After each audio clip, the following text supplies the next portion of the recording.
సురేష్ తన మొదటి భార్య రత్న చనిపోయాక పుష్ప అనే అమ్మాయిని రెండవ పెళ్లి చేసుకుంటాడు. సురేష్ కొడుకు రాజు చిన్నపిల్లాడు. తనని చూసుకోవడానికి ఒక తల్లి అవసరం ఉంది. ఇక సురేష్ తల్లి శాంతికి ఆర్థరైటిస్ ప్రాబ్లం ఉన్న కారణంగా ఆమె సరిగ్గా నడవలేకపోతుంది. అందుకని కుటుంబాన్ని చూసుకోవడానికి సురేష్ పుష్పాని రెండవ పెళ్లి చేసుకుంటాడు. నువ్వు నా జీవితంలోకి రాకపోయింటే నా కుటుంబం అసలు ఏమైపోయిండదో తెలియదు. ఇది కూడా నా కుటుంబమే కదా. పుష్ప, నువ్వు అమ్మని రాజుని చాలా బాగా చూసుకున్నావు. అందుకు నేను నీ రుణాన్ని అసలెప్పటికీ తీర్చుకోలేను. ఇది నా బాధ్యత. సురేష్ ఆఫీస్కి వెళ్ళాక పుష్ప అసలు రూపం బయటికొస్తుంది. తను తన సవతి కొడుకు రాజుతో ఇంటి పనులన్నీ చేయిస్తుంది. తనని నానా మాటలు అంటూ ఉంటుంది. ఏంటిది, నువ్వింకా గిన్నెలెందుకు తోమలేదు? తర్వాత బట్టలు కూడా ఉతకాలి కదా. అమ్మా, నాకు ఒంట్లో బాగాలేదమ్మా. ఇక్కడ ఊరికే కూర్చుని గోళ్లు గిల్లుకుంటూ ఉంటావు. ఒక్క పని కూడా చేయలేవు నువ్వు. వెళ్ళి మీ అమ్మలాగా నువ్వు కూడా ఎక్కడికైనా వెళ్ళి చావచ్చు కదా. నువ్వు మా అమ్మని మధ్యలోకి ఎందుకు తీసుకొస్తున్నావు? నేను అన్ని పనులు చేసుకుంటున్నాను కదా. నీకీ మధ్య నోరు చాలా ఎక్కువైపోయింది. ఉండు, ఇవాళ్లే చెప్తా నీ పని. పుష్ప అక్కడ ఉన్న కర్రతో రాజుని కొడుతుంది. రాజు ఏడుస్తూ వాళ్ల నానమ్మ దగ్గరికి వెళ్తాడు. నేనంత చెడ్డవాణ్ణా బామ్మ? ముందు మా అమ్మ నన్ను వదిలి వెళ్ళిపోయింది. ఇంకా ఇప్పుడు ఈ అమ్మ కూడా నన్ను ప్రశాంతంగా ఉండనివ్వట్లేదు. అరే నా బంగారు తండ్రి, నువ్వు అస్సలు బాధపడకు. ఏదో ఒకరోజు అంతా సర్దుకుంటుంది. కానీ ఈ సవితి తల్లి నన్ను ద్వేషిస్తుంది కదా. చూస్తుంటే నా తలరాతలో తల్లి ప్రేమ అసలు రాసిపెట్టినట్లేదు. ఇవాళ నేను సురేష్కి కంప్లైంట్ చేస్తాను. వద్దులే బామ్మ, నీకు తెలుసు కదా, ఈ సవితి తల్లి చాలా తెలివైంది.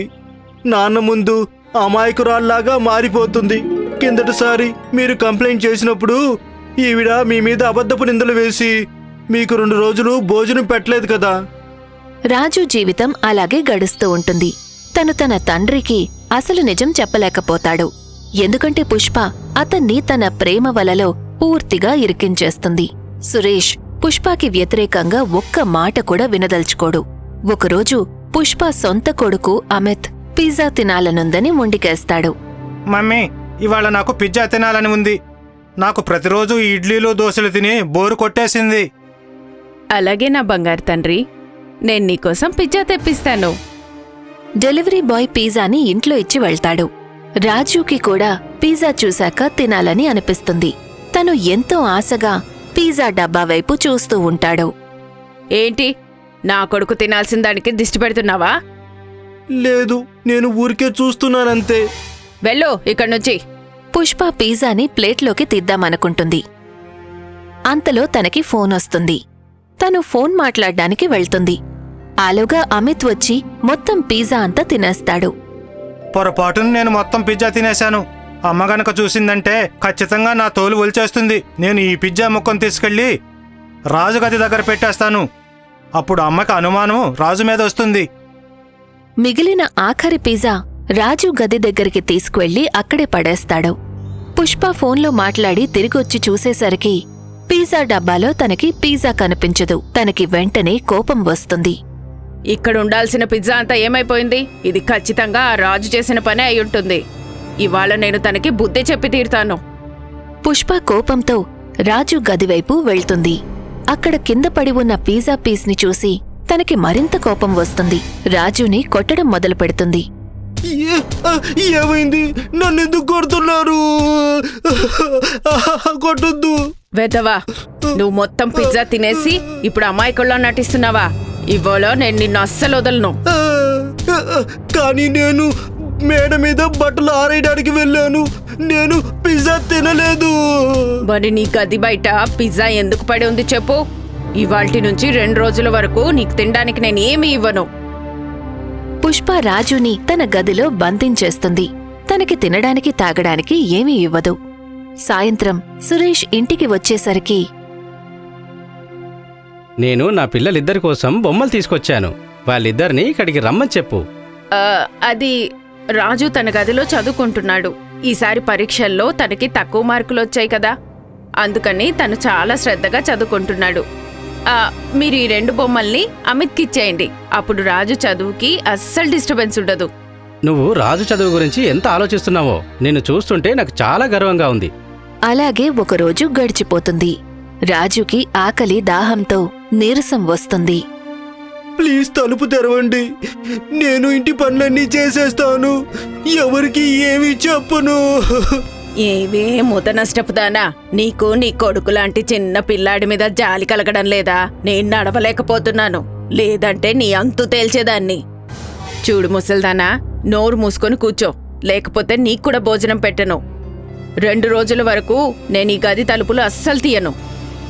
మరుసటి రోజు పుష్ప ఉదయాన్నే తన స్నేహితురాళ్లతో కలిసి కిట్టి పార్టీ కోసం వెళ్ళిపోతుంది.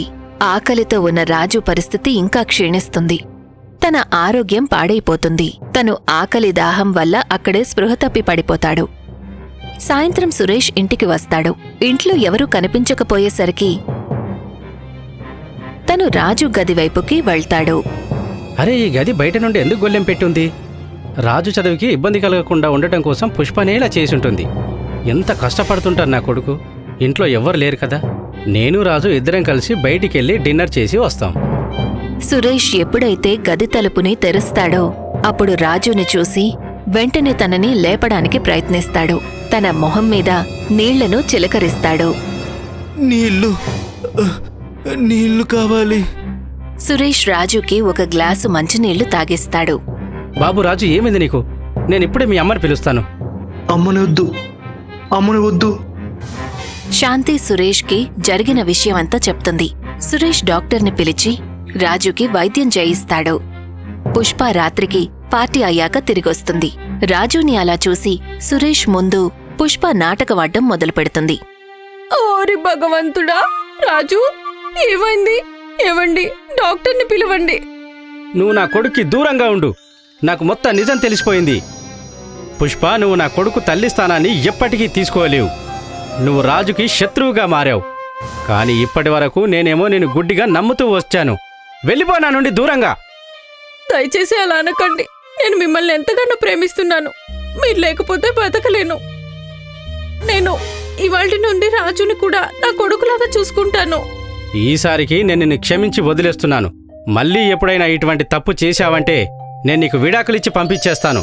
పుష్ప సురేష్ని ఎంతగానో ప్రేమిస్తుంది. అందుకని తన కోసం రాజుని తన కన్న కొడుకు కంటే ఎక్కువగా చూసుకుంటుంది. ఆమె తనని కూడా అమిత్తో పాటు సమానంగా చూసుకుంటుంది.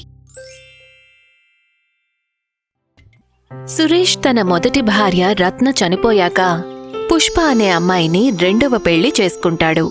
సురేష్ కొడుకు రాజు చిన్నపిల్లాడు. తనని చూసుకోవడానికి ఒక తల్లి అవసరం ఉంది. ఇక సురేష్ తల్లి శాంతికి ఆర్థరైటిస్ ప్రాబ్లం ఉన్న కారణంగా ఆమె సరిగ్గా నడవలేకపోతుంది. అందుకని కుటుంబాన్ని చూసుకోవడానికి సురేష్ పుష్పాని 2వ పెళ్లి చేసుకుంటాడు. నువ్వు నా జీవితంలోకి రాకపోయింటే నా కుటుంబం అసలు ఏమైపోయిండదో తెలియదు. ఇది కూడా నా కుటుంబమే కదా. పుష్ప, నువ్వు అమ్మని రాజుని చాలా బాగా చూసుకున్నావు. అందుకు నేను నీ రుణాన్ని అసలెప్పటికీ తీర్చుకోలేను. ఇది నా బాధ్యత. సురేష్ ఆఫీస్కి వెళ్ళాక పుష్ప అసలు రూపం బయటికొస్తుంది. తను తన సవతి కొడుకు రాజుతో ఇంటి పనులన్నీ చేయిస్తుంది. తనని నానా మాటలు అంటూ ఉంటుంది. ఏంటిది, నువ్వింకా గిన్నెలెందుకు తోమలేదు? తర్వాత బట్టలు కూడా ఉతకాలి కదా. అమ్మా, నాకు ఒంట్లో బాగాలేదమ్మా. ఇక్కడ ఊరికే కూర్చుని గోళ్లు గిల్లుకుంటూ ఉంటావు. ఒక్క పని కూడా చేయలేవు నువ్వు. వెళ్ళి మీ అమ్మలాగా నువ్వు కూడా ఎక్కడికైనా వెళ్ళి చావచ్చు కదా. నువ్వు మా అమ్మని మధ్యలోకి ఎందుకు తీసుకొస్తున్నావు? నేను అన్ని పనులు చేసుకుంటున్నాను కదా. నీకీ మధ్య నోరు చాలా ఎక్కువైపోయింది. ఉండు, ఇవాళ్లే చెప్తా నీ పని. పుష్ప అక్కడ ఉన్న కర్రతో రాజుని కొడుతుంది. రాజు ఏడుస్తూ వాళ్ల నానమ్మ దగ్గరికి వెళ్తాడు. నేనంత చెడ్డవాణ్ణా బామ్మ? ముందు మా అమ్మ నన్ను వదిలి వెళ్ళిపోయింది. ఇంకా ఇప్పుడు ఈ అమ్మ కూడా నన్ను ప్రశాంతంగా ఉండనివ్వట్లేదు. అరే నా బంగారు తండ్రి, నువ్వు అస్సలు బాధపడకు. ఏదో ఒకరోజు అంతా సర్దుకుంటుంది. కానీ ఈ సవితి తల్లి నన్ను ద్వేషిస్తుంది కదా. చూస్తుంటే నా తలరాతలో తల్లి ప్రేమ అసలు రాసిపెట్టినట్లేదు. ఇవాళ నేను సురేష్కి కంప్లైంట్ చేస్తాను. వద్దులే బామ్మ, నీకు తెలుసు కదా, ఈ సవితి తల్లి చాలా తెలివైంది. నాన్న ముందు అమాయకురాల్లాగా మారిపోతుంది. కిందటిసారి మీరు కంప్లైంట్ చేసినప్పుడు ఈవిడ మీ మీద అబద్ధపు నిందలు వేసి మీకు 2 రోజులు భోజనం పెట్టలేదు కదా. రాజు జీవితం అలాగే గడుస్తూ ఉంటుంది. తను తన తండ్రికి అసలు నిజం చెప్పలేకపోతాడు. ఎందుకంటే పుష్ప అతన్ని తన ప్రేమ వలలో పూర్తిగా ఇరికించేస్తుంది. సురేష్ పుష్పకి వ్యతిరేకంగా ఒక్క మాట కూడా వినదల్చుకోడు. ఒకరోజు పుష్ప సొంత కొడుకు అమిత్ పిజ్జా తినాలనుందని మొండికేస్తాడు. మమ్మీ, ఇవాళ నాకు పిజ్జా తినాలని ఉంది. నాకు ప్రతిరోజు ఈ ఇడ్లీలు దోశలు తిని బోరు కొట్టేసింది. అలాగే నా బంగారు తండ్రి, నేను నీకోసం పిజ్జా తెప్పిస్తాను. డెలివరీ బాయ్ పిజ్జాని ఇంట్లో ఇచ్చి వెళ్తాడు. రాజుకి కూడా పిజ్జా చూశాక తినాలని అనిపిస్తుంది. తను ఎంతో ఆశగా పిజ్జా డబ్బా వైపు చూస్తూ ఉంటాడు. ఏంటి, నా కొడుకు తినాల్సిన దానికి దిష్టి పెడుతున్నావా? లేదు, నేను ఊరికే చూస్తున్నానంతే. వెళ్ళు ఇక్కడ్నుంచి. పుష్ప పిజ్జాని ప్లేట్లోకి తీద్దామనుకుంటుంది. అంతలో తనకి ఫోనొస్తుంది. తను ఫోన్ మాట్లాడ్డానికి వెళ్తుంది. ఆలోగా అమిత్ వచ్చి మొత్తం పిజ్జా అంతా తినేస్తాడు. పొరపాటున నేను మొత్తం పిజ్జా తినేశాను. అమ్మ గనక చూసిందంటే ఖచ్చితంగా నా తోలు ఒలిచేస్తుంది. నేను ఈ పిజ్జా ముక్కను తీసుకెళ్ళి రాజుగది దగ్గర పెట్టేస్తాను. అప్పుడు అమ్మకి అనుమానం రాజు మీద వస్తుంది. మిగిలిన ఆఖరి పిజ్జా రాజు గది దగ్గరికి తీసుకువెళ్లి అక్కడే పడేస్తాడు. పుష్ప ఫోన్లో మాట్లాడి తిరిగొచ్చి చూసేసరికి పిజ్జా డబ్బాలో తనకి పిజ్జా కనిపించదు. తనకి వెంటనే కోపం వస్తుంది. ఇక్కడ ఉండాల్సిన పిజ్జా అంతా ఏమైపోయింది? ఇది ఖచ్చితంగా ఆ రాజు చేసిన పనే అయ్యుంటుంది. ఇవాళ నేను తనకి బుద్ధి చెప్పి తీరుతాను. పుష్ప కోపంతో రాజు గదివైపు వెళ్తుంది. అక్కడ కింద పడి ఉన్న పిజ్జా పీస్ని చూసి తనకి మరింత కోపం వస్తుంది. రాజుని కొట్టడం మొదలు పెడుతుంది.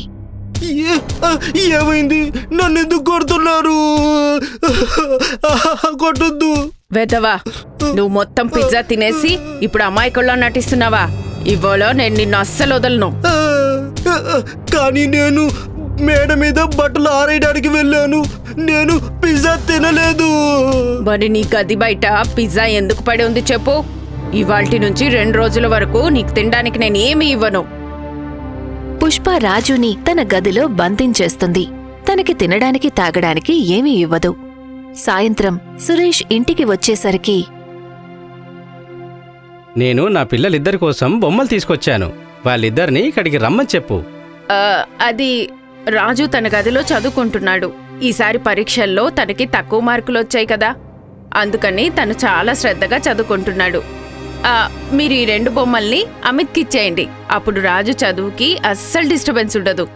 నువ్వు రాజు చదువు గురించి ఎంత ఆలోచిస్తున్నావో నిన్ను చూస్తుంటే నాకు చాలా గర్వంగా ఉంది. అలాగే ఒకరోజు గడిచిపోతుంది. రాజుకి ఆకలి దాహంతో నీరసం వస్తుంది. ప్లీజ్ తలుపు తెరవండి. నేను ఇంటి పనులన్నీ చేసేస్తాను. ఎవరికి ఏమీ చెప్పను. ఏవే ముద నష్టపుదానా, నీకు నీ కొడుకు లాంటి చిన్న పిల్లాడి మీద జాలి కలగడం లేదా? నేను నడవలేకపోతున్నాను, లేదంటే నీ అంతు తేల్చేదాన్ని. చూడు ముసల్దానా, నోరు మూసుకొని కూర్చో, లేకపోతే నీకు కూడా భోజనం పెట్టను. 2 రోజుల వరకు నేను ఈ గది తలుపులు అస్సలు తీయను. మరుసటి రోజు పుష్ప ఉదయాన్నే తన స్నేహితురాళ్లతో కలిసి కిట్టి పార్టీ కోసం వెళ్లిపోతుంది. ఆకలితో ఉన్న రాజు పరిస్థితి ఇంకా క్షీణిస్తుంది. తన ఆరోగ్యం పాడైపోతుంది. తను ఆకలి దాహం వల్ల అక్కడే స్పృహ తప్పి పడిపోతాడు. సాయంత్రం సురేష్ ఇంటికి వస్తాడు. ఇంట్లో ఎవరూ కనిపించకపోయేసరికి తను రాజు గదివైపుకి వెళ్తాడు. అరే, ఈ గది బయట నుండి ఎందుకు గొల్లెం పెట్టుంది? రాజు చదువుకి ఇబ్బంది కలగకుండా ఉండటం కోసం పుష్పనే ఇలా చేసుంటుంది. ఎంత కష్టపడుతుంటారు నా కొడుకు. ఇంట్లో ఎవ్వరు లేరు కదా. నేను రాజు ఇద్దరం కలిసి బయటికెళ్ళి డిన్నర్ చేసి వస్తాం. సురేష్ ఎప్పుడైతే గది తలుపుని తెరుస్తాడో అప్పుడు రాజుని చూసి వెంటనే తనని లేపడానికి ప్రయత్నిస్తాడు.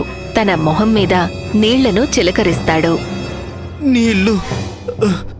నీళ్లు కావాలి. సురేష్ రాజుకి ఒక గ్లాసు మంచినీళ్లు తాగిస్తాడు. బాబు రాజు, ఏమైంది నీకు? నేనిప్పుడే మీ అమ్మని పిలుస్తాను. అమ్మని వద్దు. శాంతి సురేష్కి జరిగిన విషయమంతా చెప్తుంది. సురేష్ డాక్టర్ని పిలిచి రాజుకి వైద్యం చేయిస్తాడు. పుష్ప రాత్రికి పార్టీ అయ్యాక తిరిగొస్తుంది. రాజుని అలా చూసి సురేష్ ముందు పుష్ప నాటకవాడ్డం మొదలుపెడుతుంది. ఓరి భగవంతుడా, రాజు ఏమైంది? ఏవండి, డాక్టర్ని పిలవండి. నువ్వు నా కొడుక్కి దూరంగా ఉండు. నాకు మొత్తం నిజం తెలిసిపోయింది. పుష్ప, నువ్వు నా కొడుకు తల్లి స్థానాన్ని ఎప్పటికీ తీసుకోలేవు. నువ్వు రాజుకి శత్రువుగా మారావు. కానీ ఇప్పటి వరకు నేనేమో నేను గుడ్డిగా నమ్ముతూ వచ్చాను. వెళ్ళిపో నా నుండి దూరంగా. దయచేసి అలా అనకండి. నేను మిమ్మల్ని ఎంతగానో ప్రేమిస్తున్నాను. మీరు లేకపోతే బతకలేను. నేను ఇవాల్టి నుండి రాజుని కూడా నా కొడుకులాగా చూసుకుంటాను. ఈసారికి నేను నిన్ను క్షమించి వదిలేస్తున్నాను. మళ్ళీ ఎప్పుడైనా ఇటువంటి తప్పు చేశావంటే నేను నీకు విడాకులిచ్చి పంపించేస్తాను. పుష్ప సురేష్ని ఎంతగానో ప్రేమిస్తుంది. అందుకని తన కోసం రాజుని తన కన్న కొడుకు కంటే ఎక్కువగా చూసుకుంటుంది. ఆమె తనని కూడా అమిత్తో పాటు సమానంగా చూసుకుంటుంది.